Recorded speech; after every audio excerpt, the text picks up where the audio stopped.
Mullaperiyar dam പ്രശ്നത്തിൽ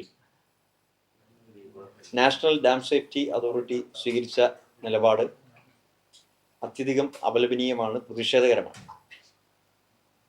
ഈ വിഷയവുമായി ബന്ധപ്പെട്ട് നിലവിൽ നിൽക്കുന്ന സ്ഥിതി, നാഷണൽ ഡാം സേഫ്റ്റി ആക്ട് 2021 പാസ്സായതിനു ശേഷം നാഷണൽ ഡാം സേഫ്റ്റി അതോറിറ്റിയുടെ അധീനതയിലാണ് മുല്ലപ്പെരിയാർ ഡാം ഉൾപ്പെടെയുള്ള തർക്കത്തിൽ കിടക്കുന്ന ഡാമുകളുടെ കാര്യങ്ങളുമായി ബന്ധപ്പെട്ടുള്ള എല്ലാ സംഗതിയും.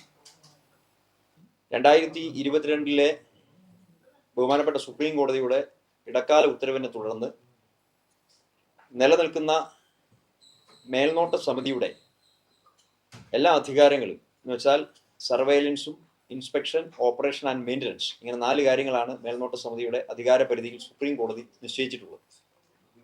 ഈ 4 കാര്യങ്ങളും നാഷണൽ ഡാം സേഫ്റ്റി അതോറിറ്റിയുടെ അണ്ടറിലേക്ക് മാറ്റപ്പെടും എന്നുള്ളതാണ്. അപ്പോൾ നാഷണൽ ഡാം സേഫ്റ്റി അതോറിറ്റി എപ്പോൾ ഫങ്ഷണലായോ അന്നു മുതൽ അവരുടെ അധികാരത്തിലേക്ക് ഈ ഡാമുമായി ബന്ധപ്പെട്ടിട്ടുള്ള മേൽ പറഞ്ഞ 4 കാര്യങ്ങളും മാറ്റപ്പെടുകയുണ്ടായി. അതേ തുടർന്ന് ആദ്യഘട്ട പരിശോധന NDSAയുടെ ചെയർമാനായിരുന്ന ശ്രീ അനിൽ ജെയിൻ്റെ നേതൃത്വത്തിൽ നടത്തപ്പെടുകയും തുടർന്ന് ഈ അടുത്ത സ്റ്റെപ്പ് എന്നുള്ള നിലയിൽ നിഷ്പക്ഷ വിദഗ്ധ സമിതിയുടെ ഇൻഡിപെൻഡന്റ് പാനൽ ഓഫ് എക്സ്പേർട്സ്, തീർത്തും നിഷ്പക്ഷമായിട്ടുള്ള എന്നാൽ ഈ കാര്യങ്ങളുമായി ബന്ധപ്പെട്ട ഏറ്റവും വിദഗ്ധരായിട്ടുള്ള ആളുകളുടെ സമിതിയുടെ പരിശോധനയാണ്.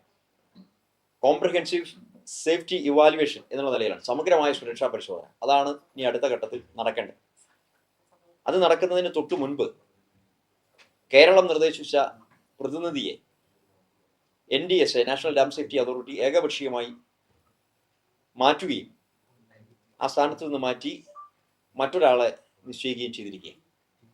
ഇവിടെ ഈ നിലനിൽക്കുന്ന പരിതസ്ഥിതിയിൽ നമുക്ക് കാണാൻ കഴിയുന്നത് കേരളത്തോടുള്ള സമ്പൂർണമായ ഏകപക്ഷീയമായ ഒരു വിവേചനമാണ് ഈ നടപടിയിലൂടെ വ്യക്തമാകുന്നത്. കേരളവും തമിഴ്നാടും തമ്മിലാണ് തർക്കം നിലനിൽക്കുന്നത്. അപ്പോൾ കേരളത്തിൻ്റെയും തമിഴ്നാടിൻ്റെയും സർക്കാരുകളുടെ നോമിനി, ഏറ്റവും വിദഗ്ധരായിട്ടുള്ള ആളുകളുടെ പാനലാണ് അവിടെ സമർപ്പിക്കപ്പെട്ടത്.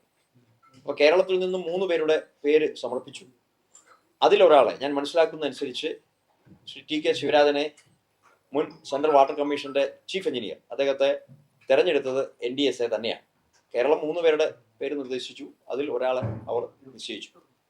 അങ്ങനെ നിശ്ചയിക്കപ്പെട്ട അദ്ദേഹത്തെ മറ്റ് യാതൊരു തരത്തിലുമുള്ള ആലോചനയില്ലാതെ, യാതൊരു തരത്തിലും കേരളത്തോട് ഒരു കമ്മ്യൂണിക്കേഷൻ ഇല്ലാതെ ഏകപക്ഷീയമായി പിൻവലിക്കുകയും മറ്റൊരാളെ ആ പദവിയിലേക്ക് നിശ്ചയിക്കുകയും ചെയ്തിരിക്കുകയാണ്. അപ്പോൾ നിലവിൽ ഈ പറയപ്പെടുന്ന ഇൻഡിപെൻഡന്റ് പാനൽ ഓഫ് എക്സ്പേർട്സിൽ കേരളത്തിന്റെ ഭാഗം വിശദീകരിക്കാൻ ആളില്ലാതെയായി മാറിയിരിക്കുകയാണ്. അപ്പോൾ എങ്ങനെ ഈ വിഷയം, തർക്കത്തിൽ കിടക്കുന്ന ഈ വിഷയം പരിഹരിക്കും എന്നുള്ളത് സംശയാസ്പദമായി നിലനിൽക്കുകയാണ്. ഇവിടെ ഈ വിദഗ്ധ സമിതിയുടെ പരിശോധനയാണ് ഏറ്റവും പ്രധാനപ്പെട്ടത്. ഇപ്പോൾ ഇതിനു മുമ്പ് പരിശോധന നടത്തിയിട്ടുള്ളത് NDSAയുടെ ചെയർമാനും അദ്ദേഹത്തിന്റെ സംഘാംഗങ്ങളുമാണ്. അതിനിർണായകമായ വിദഗ്ധ സമിതിയുടെ പരിശോധന നടക്കുന്നതിന് മുമ്പ് കേരളത്തിന്റെ പ്രതിനിധിയെ ഏകപക്ഷീയമായി പിൻവലിച്ചത് അത് ദുരുപദിഷ്ടിതമാണ്, പ്രതിഷേധകരമാണ്, അത്യധികം അപലപനീയമാണ്. അതിനെതിരെ ശക്തമായ പ്രതിഷേധം രേഖപ്പെടുത്തുകയാണ്. ഇവിടെ ഞാൻ പാർലമെന്റ് അംഗം എന്നുള്ള നിലയിൽ തുടർച്ചയായി ഞാൻ പ്രതിനിധാനം ചെയ്യുന്ന മണ്ഡലത്തിലെ ഏറ്റവും പ്രധാനപ്പെട്ട ഒരു വിഷയം എന്നുള്ള നിലയിലും 17ാം ലോക്സഭയിലും 18ാം ലോക്സഭയിലും ഈ കാര്യം പാർലമെന്റിൽ തന്നെ ഉന്നയിച്ചുകൊണ്ടിരിക്കുന്ന ഒരു വ്യക്തിയാണ്. ഇതുമായി ബന്ധപ്പെട്ട് നമുക്ക് മനസ്സിലാക്കാൻ കഴിയുന്ന യാഥാർത്ഥ്യം, ഈ വിഷയത്തിൽ നമുക്ക് ആശ്വാസകരമാകുന്ന ഒരവസ്ഥയിലേക്ക് പോയതാണ് NDSAയുടെ രൂപീകരണവും ഉൾപ്പെടെയുള്ള നാഷണൽ ഡാം സേഫ്റ്റി ആക്ടിനെ നമ്മൾ പ്രതീക്ഷയോടുകൂടി തന്നെയാണ് നോക്കിക്കണ്ടത്. കാരണം സുപ്രീം കോടതിയിൽ നിന്നും നമുക്കൊരു തിരിച്ചടിയാണ് അന്നുണ്ടായത് 2014 കാലഘട്ടത്തിൽ. ആ തിരിച്ചടിയിൽ നിന്നും പുതിയ നിയമം വരിക വഴിയായി തർക്കത്തിൽ കിടക്കുന്ന ഡാമുകളെ സംബന്ധിച്ച് NDSAയുടെ പരിധിയിലേക്ക് അത് വരികയും ഇതുപോലെയുള്ള വിദഗ്ധ സമിതിയുടെ പരിശോധന വരികയും ഒക്കെ ചെയ്യുമ്പോൾ കേരളത്തിന്റെ വാദം എന്ന് വെച്ചാൽ കേരളത്തിന് സുരക്ഷയാണ് ഏറ്റവും പ്രധാനമായിട്ടുള്ളത്. 5 ജില്ലകളെ ഏറ്റവും സാരമായി ബാധിക്കുന്ന ലക്ഷോപലക്ഷക്കണക്കിന് വരുന്ന ജനങ്ങളുടെ ജീവിത സാഹചര്യങ്ങളുമായി ബന്ധപ്പെടുന്ന, കേരളത്തെ രണ്ടായി ഒരുപക്ഷെ കീറിമുറിക്കാൻ തക്ക പ്രഹരശേഷിയുള്ള മഹാദുരന്തമാണ് ഈ മുല്ലപ്പെരിയാർ ഡാമുമായി ബന്ധപ്പെട്ട് നിലനിൽക്കുന്നത് എന്നുള്ള അതിവിദഗ്ധ സമിതിയുടെ കണ്ടെത്തലിന്റെ അടിസ്ഥാനത്തിൽ NDSAയുടെ രൂപീകരണവും മറ്റു കാര്യങ്ങളുമെല്ലാം വളരെ പ്രതീക്ഷയോടുകൂടി നമ്മൾ നോക്കിക്കാണുകയാണ് ഉണ്ടായത്. അപ്പൊ ഏതായാലും ഈ കാര്യത്തിൽ NDSAയുടെ ഭാഗത്തു നിന്നും ഒരു ആശാസ്യമല്ലാത്ത ഒരു പ്രവൃത്തി ഉണ്ടായത് നമ്മളെ സംബന്ധിച്ചിടത്തോളം ആശങ്കാജനകമാണ്. പ്രത്യേകിച്ചും തമിഴ്നാട് സർക്കാർ കഴിഞ്ഞ ദിവസം അവരുടെ നയപ്രഖ്യാപന പ്രസംഗത്തിൽ സൂചിപ്പിക്കുകയുണ്ടായി, ഒരു കാരണവശാലും മുല്ലപ്പെരിയാറിൽ പുതിയ ഡാം പണിയാൻ അനുവദിക്കില്ല. മാത്രമല്ല, നിലവിലുള്ള ജലനിരപ്പ് സുപ്രീം കോടതി അനുവദിച്ചിട്ടുള്ളത് 142 അടിയാണ് മാക്സിമം.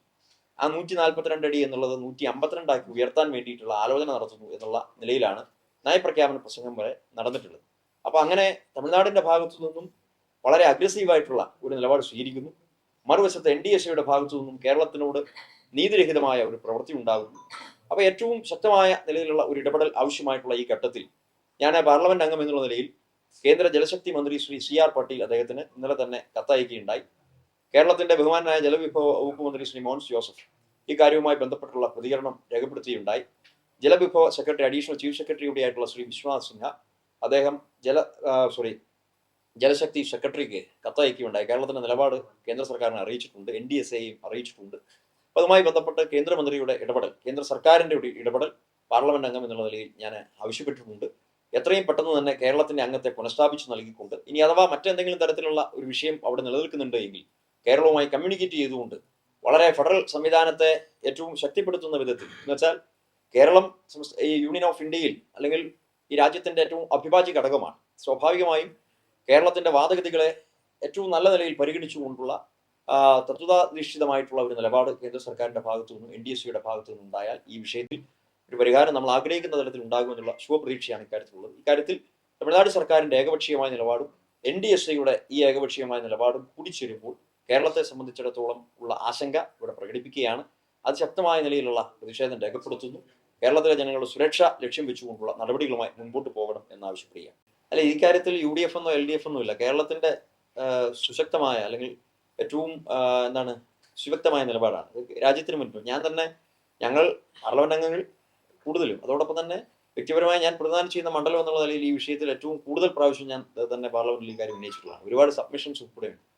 നാഷണൽ ഡാം സേഫ്റ്റി ആക്ടിൽ പങ്കെടുത്ത് സംസാരിച്ച ആളാണ്. അപ്പോൾ ഈ കാര്യത്തിൽ നമ്മുടെ നിലപാട് വളരെ വ്യക്തമാണ്. നമുക്ക് പുതിയ ഡാം വേണം.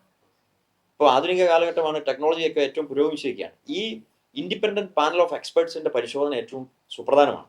അപ്പോൾ പഴയ കാലഘട്ടത്തിൽ നമ്മൾ എന്തെങ്കിലുമൊക്കെ പറഞ്ഞു കഴിഞ്ഞാൽ അതിന് അനുസരിച്ചുള്ള മറുവാദങ്ങളൊക്കെ വരുന്നത്. പക്ഷേ ഇപ്പോൾ ടെക്നിക്കൽ കമ്മിറ്റി എന്നൊക്കെ പറയുന്നത് ലോകത്തെ തന്നെ ഏറ്റവും ഇത്തരത്തിലുള്ള വിഷയങ്ങളെക്കുറിച്ച് പഠിക്കാനും മനസ്സിലാക്കാനും അതിനെക്കുറിച്ചൊക്കെ വ്യക്തമായ അപഗ്രഥനം നടത്താനൊക്കെ കഴിവ് ശേഷിയുള്ള കാലഘട്ടമാണ്. അപ്പം അതുകൊണ്ട് ഇൻഡിപെൻഡന്റ് പാനൽ ഓഫ് എക്സ്പെർട്സിന്റെ പരിശോധന അതിനിർണായകമാണ്. അപ്പോൾ അതിന്റെ അടിസ്ഥാനത്തിൽ ഇപ്പോൾ പുതിയ ഡാമാണ് സജഷൻ. ഇപ്പോൾ 100-130 വർഷം പഴക്കമുള്ള ഒരു ഡാമാണ്. ഏതൊരു മനുഷ്യ നിർമ്മിതമായ ഒരു കാര്യവും അത് മാറ്റപ്പെടും. ഇപ്പോൾ പാർലമെന്റ് ബിൽഡിംഗ് തന്നെ പുതിയ പാർലമെന്റ് ആയി. ഞാൻ പറയുന്നത് ഏത് മനുഷ്യൻ നിർമ്മിച്ചിട്ടുള്ള ഏത് കാര്യവും അതിന് ബലക്ഷയം ഉണ്ടാവും, സ്വാഭാവികമാണ്. അപ്പോൾ അത് പുതുക്കി പണിയാൻ തന്നെ വേണം. പുതിയ ഡാമാണ് ഇവിടെ ആവശ്യമായിട്ടുള്ളത്. അതിനനുസരിച്ചുള്ള ഇപ്പം നമ്മൾ വെള്ളത്തിന്റെ കാര്യത്തിൽ ഒരു മുടക്കം തമിഴ്നാടിനോട് പറഞ്ഞിട്ടില്ല. ആവശ്യത്തിൽ കൂടുതൽ വെള്ളം എടുക്കാൻ മാത്രമേ ഞങ്ങൾ പറയാറുള്ളൂ.